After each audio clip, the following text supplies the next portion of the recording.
안녕하세요.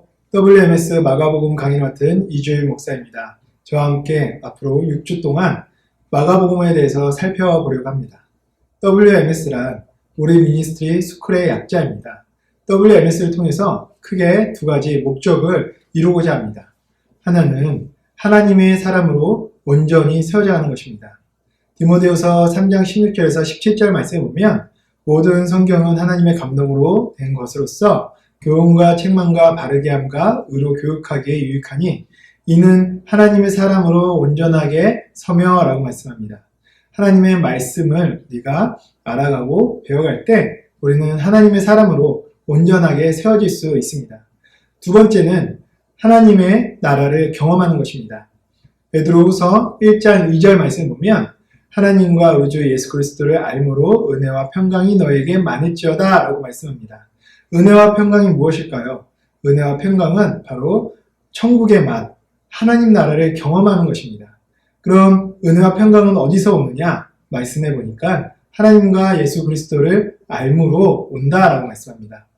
우리가 마가복음뿐만 아니라 다른 성경들을 배워가고 알아가게 될 때 우리는 하나님의 나라, 천국을 맛보고 경험할 수 있게 됩니다. 이렇게 WMS를 통해서 두 가지 큰 목적, 하나님의 사람으로 온전히 세워지는 것, 천국을 경험하는 것. 성경을 배워가시는 우리 교우님들 모두가 이 두 가지 목적이 삶 가운데 이루어지기를 바랍니다. 오늘은 그 첫 번째 마가복음에 대해서 우리가 살펴보도록 하겠습니다. 요즘 대부분의 성경을 보면 각 성경책마다 마태복음, 마가복음, 누가복음 각 책마다 앞에 보면 그 성경에 대한 개략적인 정보들이 담겨져 있습니다. 저자가 누구인지, 언제 쓰여졌는지, 기록 장소라든가 아니면 핵심 구절 등에 대해서 간략하게 정보를 줍니다. 우리가 이 정보들을 잘 이해하고 성경을 보게 되면 성경이 새롭게 보이기 시작합니다. 이런 정보들은 우리가 성경을 이해하는 큰 틀을 제공해 줄 뿐만 아니라 해석할 수 있는 큰 방향성도 보여줍니다. 우리 교우님들은 책 읽는 것을 좋아하시죠? 책을 구입하실 때 어떤 것들을 고려하고 구입을 하시나요? 일반적으로 한 두 가지 정도를 고려하시는 것 같아요. 책 제목, 그리고 책 금액. 내가 아무리 관심 있는 책이라 하더라도 너무 비싸면 구입하기가 어렵겠죠. 아무리 책 가격이 저렴하다 하더라도 내가 관심을 갖지 않는 분야라면 구입하지 않을 것입니다. 근데 이 책 제목과 금액보다 더 중요한 것이 있습니다. 바로 책 저자입니다. 이 책을 쓴 사람이 누구인지 우리는 알아야 합니다. 책 저자를 보지 않고 단순히 제목만 보고 샀을 때 간혹 실망하는 경우들이 있습니다. 내가 예상했던 책 제목을 보고 기대했던 내용과는 전혀 다른 내용들이 담겨있을 때가 있죠. 저자가 내가 관심 있는 분야에 대해서 전공하지 않았다면 엉뚱한 이야기를 하고 끝낼 때들이 있습니다. 그렇기 때문에 저자가 과거에 이력은 어떠했는지, 그리고 저자가 전공했던 분야는 어떠한 분야인지, 저자의 업적은 무엇인지, 심지어 그 저자가 한국 사람인지 미국 사람인지까지도 살펴보고 책을 사게 되면은 내가 관심이 있던 분야에 대해서 많은 정보들을 깊이 있게 알 수 있게 됩니다. 그럼 제가 질문 하나를 드릴게요. 마가복음은 누가 썼을까요? 저자가 누구일까요? 네, 아마 성령님이시다라고 대답하시는 분들도 계실 것 같아요. 네, 맞습니다. 제1저자는 성령님이십니다. 그런데 그 마가복음, 이 성경이 성령님께서 하늘에서 작성하신 후 뚝 우리에게 던져주신 걸까요? 아니죠. 성령님께서 이 성경의 1저자가 되시지만 이 성경을 기록할 수 있도록 어떠한 누군가를 감동시키시고 영감을 주셔서 성경을 쓰게끔 하셨습니다. 그 사람에 대한 정보가 필요한 거죠. 그럼 첫 번째 질문, 마가복음은 누가 썼을까요? 네, 마가입니다. 마가가 기록했습니다. 마가의 또 다른 이름이 있는데 아시나요? 바로 요한입니다. 마가라는 이름은 로마식 이름이고 요한이라는 이름은 유대식 이름입니다. 그러면 유대식 이름인 요한을 쓰지 않고 왜 마가를 썼을까요? 요한복음과 헷갈릴까봐 마가복음이라고 했을까요? 아닙니다. 로마식 이름 마가를 사용한 것은 이 마가라는 로마식 이름을 들었을 때 친숙하고 익숙한 사람들에게 이 마가복음을 썼기 때문에 그렇습니다. 다시 말씀드리면 마가복음을 맨 처음 받게 되는 독자, 원독자가 바로 로마식 이름이 편한 바로 로마에 사는 그리스도인들에게 썼기 때문에 바로 로마식 이름으로 마가라고 표현한 것입니다. 여기서 제가 두 번째 질문을 드리도록 하겠습니다. 마가는 그럼 예수님의 12제자 중에 한 명이었을까요? 아닙니다. 마가는 예수님의 12제자 중에 포함되어 있지 않았습니다. 예수님의 12제자에 대해서는 마가복음 3장 16절에서 19절에 나옵니다. 바로 베드로, 야고보, 요한, 안드레, 빌립, 그리고 바돌로메, 마테, 도마, 알파의 아들 야고보와 다데오, 그리고 여신당원 시몬과 가룟 유다입니다. 마가에 대해서는 거론하지 않습니다. 마가는 예수님의 12제자 중에 한 명은 아니었습니다. 성경에 보면 마가에 대한 기록이 자세하게 나와 있지는 않지만 그래도 몇 가지 알 수 있는 정보들을 제공해 줍니다. 첫째는 마가는 마리아의 아들이었습니다. 사도행전 12장 12절의 말씀에 보면 마리아의 아들 마가라고 나옵니다. 두 번째, 그러면 이 마리아는 어떤 사람이었냐? 마가의 어머니 마리아는 사도행전 1장 13절과 15절에 보면은 부유한 사람으로 표현되어 있습니다. 마가의 어머니 마리아는 예루살렘에서 부자였습니다. 자신의 집에 120명이나 되는 예수님의 제자들이 모여서 함께 기도할 수 있는 공간을 가질 정도의 큰 집을 가진 사람이었어요. 어머니가 부자였으니 아들은 어땠을까요? 아들 또한 부자였겠죠. 또한 마가는 어떤 사람이었냐? 바로 바나바의 조카였습니다. 골로새서 4장 10절 말씀 보면 나와 함께 갇힌 아리스다고와 바나바의 생길 마가와, 여기서 생길은 누이의 아들, 즉 조카를 가리킵니다. 그럼 이 바나바는 어떤 사람이었냐? 이 바나바도 동일하게 부자였습니다. 부유한 사람이었습니다. 사도행전 4장 36절에서 37절을 보면 구브로에서 난 레위족 사람이 있으니 이름은 요셉이라 사람들이 일컬어 바나바라 번역하면 위로의 아들이라 하니 그가 밭이 있음에 팔아 그 값을 가지고 사도들의 발 앞에 두니라. 마가의 가문, 마가의 가족들은 부유했습니다. 당시 예루살렘은 이스라엘에서 수도였죠. 수도 예루살렘에서 120명이나 한 자리에 함께 할 수 있는 큰 집을 보유했던 사람. 또한 밭이 있어서 팔아서 가난한 사람들, 어려움을 겪고 있는 사람들에게 나눠줄 수 있는 부유함이 있던 가족. 마가는 그 집안이 부유했고 마가는 유복하게 자랐던 사람이라는 것을 우리가 여기서 한 가지 알 수 있습니다. 마가는 또 어떤 사람이었냐? 글을 쓸 수 있는 사람이었습니다. 학식이 있는 사람이었습니다.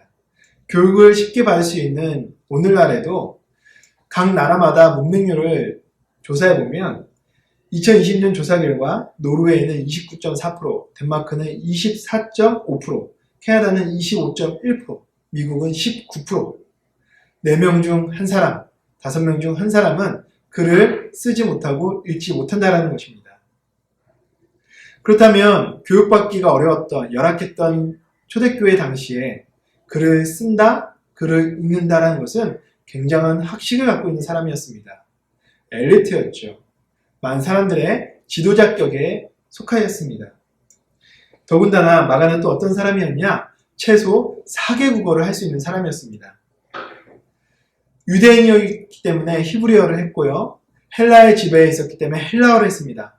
또한 로마 식민지였기 때문에 로마 언어를 했고 라틴어를 했고 또 하나 아람어를 했습니다. 최소 4개 국어 이상을 구사할 수 있었던 사람이 마가입니다. 엘리트로서, 지도자로서 대접을 받던 사람이었다라는 것을 우리가 알 수 있습니다. 또 마가는 어떤 사람이었냐? 바울과 바나바를 따라 1차 전도여행을 했던 사람입니다. 사도행전 13장 5절 말씀을 보면 살라미에서 이르러 하나님의 말씀을 유대인의 여러 회당에서 전했을 때 요한을 수행원으로 두었더라. 여기서 이 요한이 바로 마가입니다. 그런데 어쩐 일인지 마가는 1차 전도여행에서 다시 고향인 예루살렘으로 돌아옵니다. 밤빌리아 버거까지 갔다가 다시 도중에 예루살렘으로 돌아옵니다. 사도행전 13장 13절 말씀 보면 바울 및 동행 사람들이 바보에서 배 타고 밤빌리아에 있는 버가에 이르니 요한은, 여기서 이 요한도 바로 마가입니다. 요한은 그들에게 떠나 예루살렘으로 돌아가니, 마가가 버가에서 예루살렘으로 돌아간 이유는 정확히 알 수 없습니다. 그러나 여러 정황들을 보았을 때 우리가 유추할 수 있습니다. 마가는 어떤 사람이었다고요? 마가는 부유하게 자랐던 사람입니다. 또 마가는 어떤 사람이었냐? 학식이 있던 사람이었습니다. 많은 사람들에게 엘리트로서 대접받던, 지도자로 대접받던 사람이 바로 마가였습니다. 편하게 어디 한 군데 안식하며 생활할 수도 없는, 계속해서 떠돌아다니면서 불편한 삶을 살아야 했던, 사람들에게 대접받기보다는 오히려 예수 그리스도를 전할 때 조롱받거나 핍박을 받는 것에 대해서 못 견뎌 했던 것 같습니다. 그는 그래서 1차 전도여행 도중 전도여행을 버가에서 포기하고 다시 예루살렘으로 돌아왔습니다. 그는 전도여행에서 실패한 사람이었죠. 사도들의 신임을 잃었습니다. 사도들을 실망시켰습니다. 그는 많이 괴로웠을 거예요. 전도여행 도중 포기하고 돌아온 것에 대해서 많은 후회감이 있었을 것입니다. 그리고 스스로를 바라보면서 실망스러웠을 것입니다. 어려운 전도여행, 그것을 견디지 못하고 중도 포기한 인물, 그가 바로 마가입니다. 그는 이런 실패의 경험을 전도여행 때 한 번 경험했던 것이 아닙니다. 과거에도 이런 포기했던, 실패했던 경험이 있던 사람이 바로 마가입니다. 마가복음 14장 51절에서 52절 말씀 보면 한 청년이 벗은 몸에 배 혼이불을 두르고 예수를 따라가다가 무리에게 잡히매 배 혼이불을 버리고 벗은 몸으로 도망하니라 라고 말씀합니다. 이 배 혼이불을 버리고 홀딱 벗은 몸으로 급히 도망갔던 사람이 바로 마가입니다. 이 내용을 담고 있는 것은 이것을 직접 경험했던, 겪었던 그 일을 아는 사람, 바로 마가만이 기록할 수 있었던 것이죠. 마가는 과거에도 예수님을 따라서 살았던 사람입니다. 그러나 예수님이 로마 군병들에게 체포되어 끌려가자 예수님을 보려고 쫓아갔다가 자신도 잡혀서 죽게 될까봐 모든 것을 버리고 도망갔던 사람이 바로 마가입니다. 마가는 예수님을 쫓아 따라갔던 삶도 실패로 끝났던 사람이었습니다. 전도여행을 갔던 삶도 실패로 끝났던 사람이었습니다. 스스로를 바라보면서 자신의 가치에 대해서, 자신의 존재에 대해서 얼마나 구제불능으로 느꼈을까요? 근데 실패했던 마가, 사도들에게 실망을 안겨줬던 마가, 그 마가를 하나님은 포기하지 않으셨습니다. 전도여행 도중 도망갔던, 예수님을 따르다 도망갔던 마가를 하나님은 끝까지 붙잡아 주셨습니다. 그에게 다시 한번 기회를 주십니다. 그래서 그는 결국에는 위대한 성경, 하나님 말씀인 마가복음을 작성할 수 있는 인물로 거듭납니다. 어떻게 그런 인물로 거듭났는지에 대해서는 성경에서 자세하게 말씀하진 않지만 우리가 분명하게 알 수 있는 것은 실패했던 사람을 하나님께서 그대로 버려두지 않으셨다는 것이고, 하나님은 그를 끝까지 붙들고 다시 위로하고 세우셔서 하나님의 말씀인 성경을 쓰게 하셨다는 것이에요. 하나님은 실패한 자를 버려두지 않으십니다. 하나님은 낙심해 있는 자를 버려두지 않으십니다. 하나님은 그를 끝까지 붙잡고 위로하고 다시 세워주십니다. 이렇게 하나님께 붙들렸던 마가, 결국 마가복음을 썼을 뿐만 아니라 그는 하나님께 자신의 삶을 다시 드렸습니다. 기원후 7세기에 쓰여진 유대 문헌에 보면은 마가는 이집트에 있는 알렉산드리아라는 지역에 가서 복음을 전합니다. 그리고 구두 수송공인 아나니우스의 손을 고쳐줍니다. 그리고 거기서 교회를 세우고 복음을 전합니다. 근데 알렉산드리아에서는 세라피스라는 우상을 숭배했거든요. 사람들은 세라피스라는 신을 섬겼습니다. 그곳에서 복음을 전하는 마가, 알렉산드리아에 있던 사람들은 그 마가를 눈에 가시처럼 여겼고, 기원 후 68년 세라피스를 기념하는 축제일에 마가를 잡아서 목에 밧줄을 매고 이리저리 하루 종일 끌고 다닙니다. 그리고 감옥에 갇힙니다. 그리고 5월 8일 날 이교도들은 마가를 말에 묶어서 다시 한번 죽을 때까지 끌고 다닙니다. 그리고 마지막에 활활 타오르는 장작불에 마가를 던져 마가는 결국 순교합니다. 순교로 인하여서 복음이 더 이집트 전역에 확산되고 퍼져나가죠. 마가는 비록 과거의 실패를 반복해서 경험했던 사도였지만 자신을 버리지 않고 포기하지 않으셨던 하나님, 자신을 끝까지 붙드시고 기회를 다시 주셨던 그 하나님께 자신의 삶을 온전히 드려서 순교로 하나님께 영광을 올려드렸습니다. 마가의 이런 인생 스토리는 마가복음에서도 잘 묻어납니다. 두 번째, 마가복음을 이해하기 위해서는 시대적 배경에 대해서 우리가 알아야 합니다. 우리가 성경 말씀을 읽다가 간혹 이해되지 않는 구절들을 만나게 되죠. 대표적인 구절이 디모데전서 2장 9절입니다. 2장 9절에 보면 여자들은 머리를 따지 말며라고 표현합니다. 정말 여자들은 교회 올 때 머리를 묶거나 따면 안 되는 걸까요? 그 시대적 배경을 이해하면 이 말씀이 무슨 뜻인지 알 수 있습니다. 그 시대에는 이방신들을 섬기는 신전들이 있었습니다. 그 신전에는 여사제들이 있었고 여사제들은 머리를 길게 길러서 머리를 닦고 다녔습니다. 그래서 머리를 따은 여자를 보면 저 사람은 이방신을 섬기는 여사제구나 라는 것을 알 수 있었죠. 근데 교회 오는 여교우들이 머리를 닦고 온다면 어떻게 생각했을까요? 또한 여사제들이 이제는 예수 그리스도를 영접하고 회심하고 교회에 나올 때 계속해서 예전 모습 그대로 머리를 닦고 나온다면 함께 예배에 참석한 교우들이 어떻게 생각했을까요?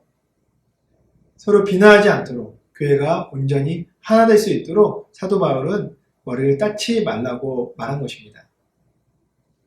시대적 배경을 알면 이해 안 됐던 말씀 구절들도 이해가 됩니다. 그러면 마가복음이 쓰였던 당시의 시대적 배경은 어땠을까요? 초대교회를 보면 크게 두 번의 핍박이 있었습니다. 한 번이 바로 AD 64년경 로마 황제 네로 때의 일입니다. 이 네로 때에 작성된 말씀이 바로 마가복음입니다. 네로 황제는 자신이 신의 아들이라고 공포했습니다. 그리고 로마 제국 곳곳에 신상을 세우고 숭배하도록 했습니다. 또한 네로 황제는 예술의 조예가 깊었습니다. 그래서 아름다운 음악이나 시를 좋아했습니다. 하루는 로마 시내를 바라보는데 로마 시내가 한쪽 구석에 다닥다닥 붙어있는 나무집들로 인해서 아름다워 보이지 않는 거예요. 그래서 원로원에 건의를 했습니다. 우리가 로마를 다시 재건축합시다. 근데 원로원들은 거절했어요. 네로 황제는 로마 시내가 아름답게 보이길 원했던 것 같아요. 근데 하루는 그 다닥다닥 붙어있는 집들 안에서 불이 났습니다. 불은 걷잡을 수 없이 삽시간에 번져갔고 장작 10일 동안 불타올라서 로마 시내의 10개의 구역이 완전히 타서 없어져 버렸습니다. 사람들은 불난 것으로 인하여서 가족을 잃고 재산을 잃었습니다. 이 불이 어떻게 나게 됐는지 추적하기 시작했습니다. 근데 웬걸요? 불이 나던 날 밤 네로 황제가 그 불나는 시내를 보면서 축배를 들면서 풍어를 읊었다라는 소문이 돌기 시작한 거예요. 네로 황제는 성나에 있는 화재로 인해 가족을 잃고 재산을 잃었던 성나에 있는 그 로마 시민들을 잠재워야 됐습니다. 그 성나에 있는 시민들에게 희생양을 주어야 했습니다. 그때 때마침 딱 떠올랐던 희생양들이 있죠. 로마 황제 신상을 세워놓고 숭배하라고 해도 숭배하지 않는 사람들, 자신들이 믿는 하나님으로 인해 자신들은 우상 숭배를 할 수 없다고 했던 사람들, 또 사람의 피와 살을 먹는다라고 소문이 돌았던, 식인풍습이 있다고 소문이 돌았던 사람들, 바로 그리스도인들이었습니다. 그리스도인들은 하나님을 섬기기 때문에 우상 숭배를 하지 않았습니다. 또한 예수님이 주셨던 성찬식을 거행했기 때문에 믿지 않는 사람들이 보았을 때는 사람의 피와 살을 먹는다라는 오해를 샀던 것이죠. 성나에 있는 로마 시민들에게 로마 황제 네로는 그리스도인들을 희생양으로 던져줍니다. 이 화재를 일으킨 사람은 바로 그리스도인들이다. 성나에 있는 로마 시민들은 그리스도인들을 찾기 시작했습니다. 잡아오기 시작했습니다. 그들에게 침을 뱉고 때리고 돌을 던지고 그래도 분이 안 풀리는 거예요. 자신의 가족을 잃은 것에 대해서, 화재로 자신의 재산을 잃은 것에 대해서 분이 안 풀리는 거예요. 그래서 쥐잡듯이, 이잡듯이 그리스도인들을 찾아내서 원형 경기장에 끌고 와 사자의 밥으로, 곰의 밥으로 던져주었습니다. 뿐만 아니라 십자가에 못 박고 그들에게 기름을 붓고 불을 질러 태워 죽였습니다. 극심한 핍박이 있었던 시대가 바로 AD 64년경 로마 황제 네로가 통치하던 시대였습니다. 핍박을 받는 그리스도인들, 그들을 향하여 로마 사람들은 조롱하고 비웃기 시작했습니다. 너희들이 그렇게 믿는 하나님, 너희들이 그렇게 따르던 예수 그리스도는 어디 있느냐? 조롱하고 그리스도인들을 핍박하기 시작했던 것이죠.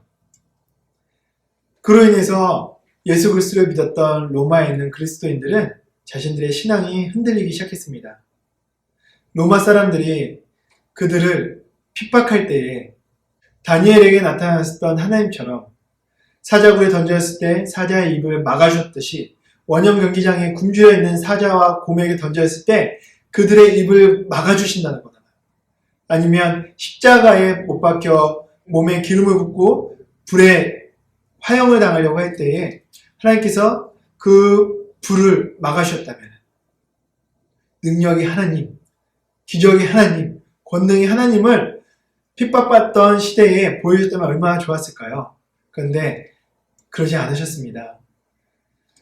로마에서 예수님을 믿고 따랐던 그리스도인들은 너무나 고통스러웠어요. 핍박 가운데 아무 말도 안 하시고 침묵하시는 하나님으로 인해서 그들은 믿음의 회의를 느꼈습니다. 예수 그리스도에 대해 회의를 느꼈습니다. 그리고 점점 믿음이 흔들리고 배교하고 떠나는 사람들이 생기기 시작했습니다. 그들을 향하여 마가는 이 마가복음을 작성해서 보내줍니다. 핍박 가운데, 고난 가운데 있는 로마에 있는 그리스도인들에게 그러면 안 된다. 예수 그리스도가 누구인지, 예수 그리스도의 믿음의 회의를 느끼는 그들에게 예수 그리스도는 이런 분이다 라고 선언하며 마가복음을 작성하여 보내줍니다. 그래서 마가복음은 다른 마태복음과 누가복음, 요한복음과는 첫 시작부터가 다르죠. 마태복음은 예수님의 족보로 시작합니다. 누가복음은 굉장히 문학적으로 시작하죠. 요한복음은 굉장히 신학적으로 표현합니다. 그러나 마가복음은 약간 직설적입니다. 투박합니다. 하나님의 아들 예수 그리스도의 복음의 시작이라. 예수는 누구인가? 하나님의 아들이시다. 예수는 누구인가? 그리스도, 메시아, 구원자이시다 라고 선언합니다. 핍박으로 인해 고난받는 로마에 있는 그리스도인들이 점점 떠나가려고 할 때 그들을 위로하고 그들에게 예수 그리스도가 누구인지를 알려주며 그들이 지금 고통받고 떠나려는 그 시점에 굳세게 붙잡아주는 복음서가 바로 마가복음입니다. 그래서 마가복음은 굉장히 직설적이고 마가복음에서는 믿음을 굉장히 중요시 강조하는데 어떤 믿음을 중요시 강조하냐면 바로 즉각적인 믿음, 반응하는 믿음, 행동하는 믿음. 그래서 곧 즉시라는 단어가 마가복음에 다른 복음서보다 2배 이상 많이 등장합니다. 반응하라는 거예요. 바로 행동하라는 것입니다. 예수 그리스도는 이런 분이니 너희가 믿음으로 이렇게 반응해라. 이렇게 즉각적으로 행동해라. 라고 말씀합니다. 이런 마가복음은 오늘날 우리에게도 굉장히 큰 메시지를 던져줍니다. 2000년 전 네로 황제 때 핍박받았던 그리스도인들에게 뿐만 아니라 점점 그리스도인들을 핍박해가는 어려운 시간들을 보내고 있는 그리스도인들에게 동일한 메시지를 던져줍니다. 예수 그리스도는 하나님의 아들이시다. 예수 그리스도는 구원자이시다. 예수 그리스도는 곧 복음이시다. 그분에게 너희는 즉각 반응해라. 즉각 행동해라. 요즘 시대에도 예수님을 믿는다는 것으로 인하여서 많은 핍박이 주어집니다. 진리를 말하면 사람들은 싫어합니다.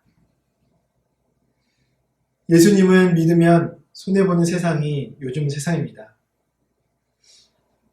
내가 예수님을 믿는데 주변 사람들이 나에게 불이익을 주지 않는다, 손해를 주지 않는다 라고 한다면 한번 내 신앙을 되돌아봐야 합니다.